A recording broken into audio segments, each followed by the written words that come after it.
사람이니? 말해봐, 말을 해보라고. 왜요? 제가 뭘 잘못했는데요? 법대로 해요, 법! 1단계 평범한 일상. 올해 65, 저는 서울 강남의 중형 아파트에서 남편과 함께 살고 있습니다. 남편은 자동차 부품 회사를 운영하고 있고, 저는 결혼 후 줄곧 전업주부로 가정을 돌보며 살아왔습니다. 5년 전 아들 부부에게 첫 손주가 태어났습니다. 민준이라는 이름의 사랑스러운 사내 아이였지요. 며느리 지은이는 출산 후 아이를 키우면서도 커리어를 이어가고 싶다며 직장에 복귀했습니다. 저는 기꺼이 손주 육아를 맡았습니다. 어머님 정말 감사해요. 제가 일할 수 있는 건 다 어머님 덕분이에요. 며느리는 그렇게 말했지만 정작 아이를 데리러 오는 건 일주일에 2~3번뿐이었습니다. 주말에도 회사 일이 급해서 친구 약속이 있어서라며 아이를 맡기는 날이 많았지요. 민준이는 제 품에서 자랐습니다. 첫 걸음마도 제 손을 잡고 뗐고 할미라는 말도 엄마보다 먼저 했습니다. 아이가 밤에 보챌 때면 며느리가 아니라 제게 전화가 왔습니다. 어머님, 민준이가 자꾸 울어요. 어떻게 해야 하죠? 거실 벽면에는 민준이 사진이 가득했습니다. 돌잔치 사진, 유치원 입학 사진, 생일 사진. 남편이 당신 손주 바보 다 됐네라고 놀릴 정도였지요. 저는 웃으며 대답했습니다. 우리 민준이가 얼마나 이쁜데요. 이 할미 닮아서 그래요. 하지만 한편으로는 며느리에 대한 불만이 쌓여갔습니다. 남편이 벌어다 준 돈으로 명품 가방을 사고 고급 레스토랑에서 식사하는 며느리의 SNS를 볼 때면 속이 쓰렸습니다. 일을 한다고 했지만 정작 벌어오는 돈도 얼마 안 되는 것 같던데 하는 생각이 들었지요. 2단계 갈등의 시작. 민준이가 5살이 되던 해봄 아이가 갑자기 고열로 쓰러졌습니다. 119를 부르고 병원 응급실로 달려갔지요.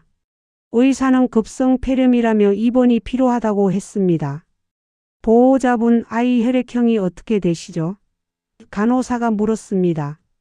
저는 제 아들이 O형이고 며느리가 O형이니까 O형이나 O형 아닐까요? 라고 답했습니다. 검사 결과가 나왔을 때 간호사의 표정이 이상했습니다. 아이가 AB형이네요. 확실하신가요? 부모님 혈액형을? 저는 그 순간 머릿속이 하얘졌습니다. O형과 O형 사이에서 AB형이 나올 수 없다는 건 중학교 생물 시간에 배운 내용이었습니다. 손이 떨렸습니다. 아니, 제가 잘못 알고 있었나 봐요. 다시 확인해 보겠습니다. 간호사에게 그렇게 말하고 복도로 나왔습니다. 며느리에게 전화를 걸었지만 받지 않았습니다. 아들에게 전화했습니다. 엄마, 무슨 일이야? 민준이 괜찮아? 아들의 목소리가 들렸습니다. 저는 떨리는 목소리로 물었습니다. 우리 민준이 혈액형이 뭐니?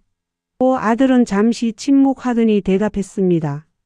엄마, 왜 갑자기? 우린 아직 검사 안 해봤는데. 그날 밤 저는 잠을 이룰 수 없었습니다. 병실 창밖으로 보이는 밤하늘에는 별 하나 보이지 않았습니다. 마치 제 마음처럼 캄캄했지요. 설마 그럴 리가. 하면서도 마음 한구석에서는 이미 알고 있었습니다. 3단계 거부와 회피. 며칠 후 민준이가 퇴원했습니다. 저는 아무렇지 않은 척 아이를 돌보며 지냈습니다. 하지만 마음 한편에서는 계속 의심이 커져갔지요. 어느 날 며느리가 민준이를 데리러 왔습니다. 평소와 다름없이 명품 옷을 차려입고 최신형 핸드폰을 들고 나타났습니다. 어머님, 항상 감사드려요. 요즘 프로젝트가 바빠서 정신이 없네요. 저는 며느리를 바라보며 물었습니다. 지은아, 민준이 혈액형 알아? 며느리의 얼굴이 순간 굳어졌습니다. 아직 검사 안 해봤어요. 왜요? 병원에서 AB형이라고 하더라. 너랑 우리 아들 혈액형으로는 나올 수 없는 혈액형인데. 제 목소리는 떨리고 있었습니다. 며느리는 당황한 기색을 감추려 애썼습니다. 그게 어머님 혈액형을 제가 잘못 알고 있었나 봐요. 나중에 다시 확인해 볼게요. 그렇게 말하고는 서둘러 민준이를 데리고 나갔습니다. 그날부터 저는 며느리를 피했습니다. 아니, 정확히 말하면 진실을 마주하는 걸 피했습니다. 5년간 제 손으로 키운 민준이가 제 친손주가 아니라는 생각을 하면 숨이 막혔습니다. 며칠 뒤 아들이 혼자 찾아왔습니다. 엄마, 무슨 일 있어? 요즘 지은이한테 전화도 안 받으시고. 저는 아들의 얼굴을 보며 물었습니다. 너는 혹시 뭔가 이상한 점 못 느꼈니? 아들은 고개를 저었습니다. 무슨 말씀이세요? 엄마, 요즘 너무 피곤하신 거 아니에요? 저는 그 순간 깨달았습니다. 아들도 남편도 모르는 일이었습니다. 이 비밀을 혼자 안고 있는 건 저뿐이었지요. 4단계 현자와의 만남, 더 이상 참을 수 없었습니다. 저는 오랜 친구인 영희에게 모든 것을 털어놓았습니다. 영희는 30년 넘게 산부인과 간호사로 일한 사람입니다. 그러니까 O형과 O형 사이에서 AB형이 나올 수 없다는 게 확실한 거지? 제가 물었습니다. 영희는 고개를 끄덕이며 단호하게 말했습니다. 100% 불가능해. 생물학적으로 절대 나올 수 없어. 그럼 어떻게 해야 해? 나 정말 미칠 것 같아. 5년 동안 내가 키운 애인데. 저는 울먹였습니다. 영희가 제 손을 잡았습니다. 우선 확실히 해야 해. 유전자 검사를 해봐. 그래야 다음 행동을 결정할 수 있잖아. 며칠 후 저는 민준이를 돌보다가 몰래 아이의 머리카락 몇 가닥을 모았습니다. 아들이 사용하던 칫솔도 챙겼지요. 가슴이 두근거렸습니다. 이러는 게 맞는 걸까? 하는 생각도 들었지만 멈출 수 없었습니다. 유전자 검사 결과가 나오기까지 2주가 걸렸습니다. 그 2주는 제 인생에서 가장 긴 시간이었습니다. 밥맛도 없고 잠도 오지 않았습니다. 남편이 당신 요즘 무슨 일 있어? 안색이 안 좋은데? 라고 물었지만 저는 아무것도 아니에요 라고 답할 수밖에 없었습니다. 결과를 받던 날 검사실 앞에 서서 한참을 망설였습니다. 봉투를 뜯는 순간 제 인생이 달라질 것 같았습니다. 손이 떨렸습니다. 봉투를 열었습니다. 결과지에 적힌 문구는 명확했습니다. 생물학적 부자관계 부정 익스클루더드. 그 순간 세상이 무너지는 것 같았습니다. 5단계 실현의 길. 저는 며느리를 불러냈습니다.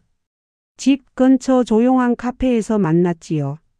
며느리는 여전히 명품 가방을 들고 나타났습니다. 테이블에 유전자 검사 결과지를 던졌습니다. 이게 뭔지 알겠니? 며느리의 얼굴이 하얗게 질렸습니다. 어머님, 그게. 며느리가 말을 더듬었습니다. 저는 차갑게 말했습니다. 민준이 친아버지가 누구니? 며느리는 한참을 침묵하다가 고백했습니다. 회사 선배예요. 결혼 전부터 관계가 있었어요. 결혼하고도 끊지 못했어요. 그래서 우리 아들을 속였어? 5년 동안? 우리 가족 전체를 우롱했단 말이야. 제 목소리가 떨렸습니다. 며느리가 울먹이며 말했습니다. 처음엔 말하려고 했어요. 하지만 오빠가 너무 좋아하는 걸 보니까 차마 말을 못하겠더라고요. 그리고 어머님께서 민준이를 너무 예뻐하시잖아요. 그게 변명이 돼? 우리가 민준이를 사랑하니까 속여도 된다는 거야? 저는 테이블을 탁 쳤습니다. 며느리는 갑자기 태도가 바뀌었습니다. 그럼 어머님은 어떻게 하실 건데요? 오빠한테 말할 거예요? 그럼 민준이는 어떻게 되는데요? 민준이는 내가 키울 거야. 너 같은 엄마한테 맡길 순 없어. 제가 말했습니다. 며느리가 비웃었습니다. 어머님이요? 법적으로 어머님한테는 아무 권리도 없어요. 민준이 엄마는 저예요. 생물학적 아버지가 누구든 법적 부모는 저랑 오빠잖아요.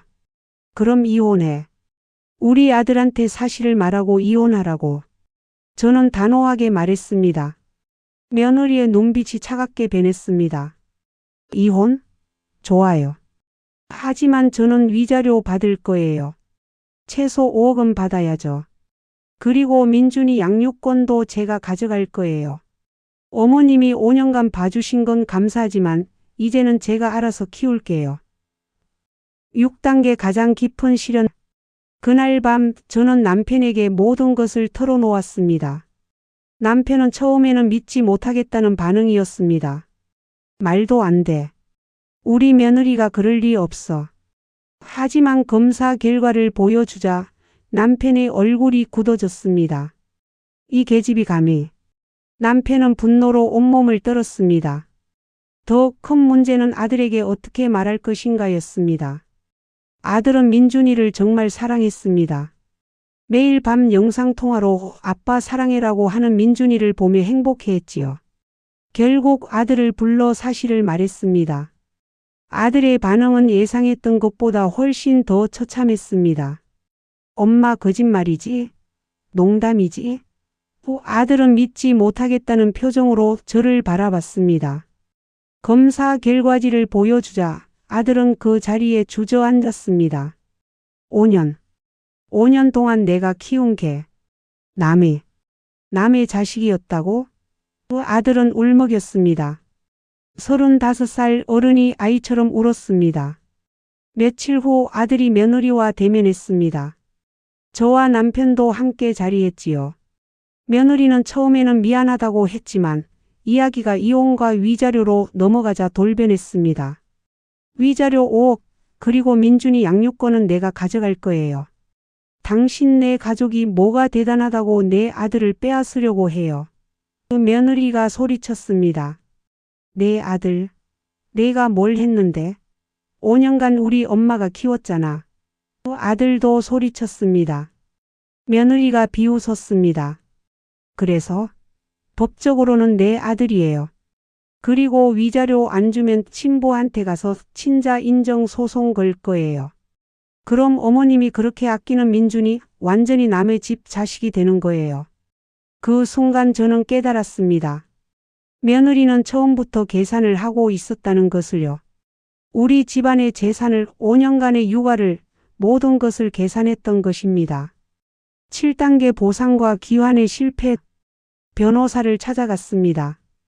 변호사는 냉정하게 말했습니다. 법적으로 보면 불리합니다. 기혼 중 출생한 자녀는 남편의 자녀로 추정되고 며느리가 법적 모이기 때문에 양육권 소송에서도 불리할 수 있습니다. 그럼 우리가 5년간 키운 건 아무 의미도 없단 말입니까? 저는 항변했습니다. 의미가 없다는 게 아닙니다. 하지만 법은 그렇게 작동합니다. 다만 위자료는 과한이 협상의 여지가 있습니다. 변호사가 말했습니다. 결국 조정에 들어갔습니다. 며느리 측 변호사는 위자료 5억과 양육권을 요구했고 우리 측은 위자료 1억과 공동 양육권을 제시했습니다.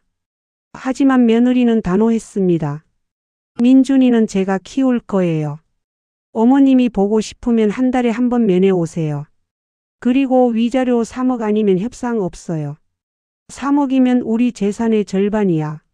남편이 소리쳤습니다. 며느리는 냉소를 지었습니다. 그동안 제 인생 5년 돌려주세요. 제 청춘 돌려주세요. 아이 낳고 키우느라 제 커리어가 얼마나 망가졌는데요. 커리어? 당신 일도 제대로 안 하면서 무슨 커리어? 우리 돈으로 명품 사고 놀러 다니기만 했잖아. 제가 소리쳤습니다. 며느리가 빙긋 웃었습니다. 증거 있어요? 제가 일 안 했다는 증거? 오히려 저는 어머님이 민준이를 학대했다고 신고할 수도 있어요. 애 멋대로 데리고 유전자 검사한 것도 아동학대로 고소할 수 있고요. 그 순간 저는 알았습니다. 이 사람은 처음부터 이 순간을 대비하고 있었다는 것을요. 8단계 비극적 결말. 결국 합의는 결렬되었습니다. 며느리는 민준이를 데리고 집을 나갔고 아들과는 이혼 소송에 들어갔습니다. 며느리는 약속대로 친부에게 연락했고 친부는 친자 인정 소송을 제기했습니다. 법원 판결이 나왔습니다. 민준이의 법적 아버지는 생물학적 아버지로 변경되었습니다. 우리 아들은 5년간 키운 아들을 하루아침에 잃었습니다. 법적으로 남이 되어버린 것이지요. 며느리는 위자료 2억을 받아냈습니다. 그리고 민준이를 데리고 친부와 재혼 준비에 들어갔다는 소식을 들었습니다. 저는 민준이를 만나고 싶어 면회 신청을 했지만 며느리는 거절했습니다. 민준이에게 혼란만 줄 뿐이에요. 이제 새로운 가정을 꾸릴 건데 과거는 있는 게 좋아요. 마지막으로 민준이를 본 건 3개월 전이었습니다. 우연히 백화점에서 마주쳤지요. 민준이는 낯선 남자의 손을 잡고 있었습니다. 친부였습니다. 민준아. 제가 불렀지만 아이는 저를 보고도 고개를 돌렸습니다. 며느리가 아이의 귀에 뭔가 속삭였고 아이는 그냥 지나쳐갔습니다. 그날 밤 집에 돌아와 거실 벽면을 바라봤습니다. 민준이 사진들이 가득했던 그 벽은 이제 텅 비어 있었습니다. 남편이 며칠 전 다 떼어냈던 것입니다. 아들은 요즘 우울증 약을 먹고 있습니다. 출근도 제대로 못하고 있지요. 남편도 회사 일에 집중을 못해 사업이 기울고 있습니다. 저는 매일 밤 악몽을 꿉니다. 민준이가 할미를 부르는 꿈으려. 그 여자는 지금 새로운 남자와 행복하게 살고 있을 것입니다. 우리에게서 받아낸 2억으로 호화로운 생활을 하겠지요. 민준이는 새아빠를 아빠라고 부르며 자랄 것입니다. 5년간 제 손으로 키운 아이. 제 인생 전부였던 그 아이는 이제 완전한 남이 되었습니다. 어제 민준이 유치원 졸업식이었다는 소식을 들었습니다. SNS에 올라온 사진을 봤습니다. 민준이는 웃고 있었고 그 여자와 새 남자가 양옆에서 아이를 안고 있었습니다. 사진 밑에는 이런 글이 적혀 있었습니다. 우리 민준이 졸업 축하해. 새로운 가족과 함께 행복하게. 해시태그 행복한 가족 해시태그 새 출발. 저는 그 사진을 보며 깨달았습니다. 우리는 완벽하게 졌습니다. 돈도 손주도 행복도 모든 것을 잃었습니다. 그리고 그 여자는 모든 것을 가져갔습니다.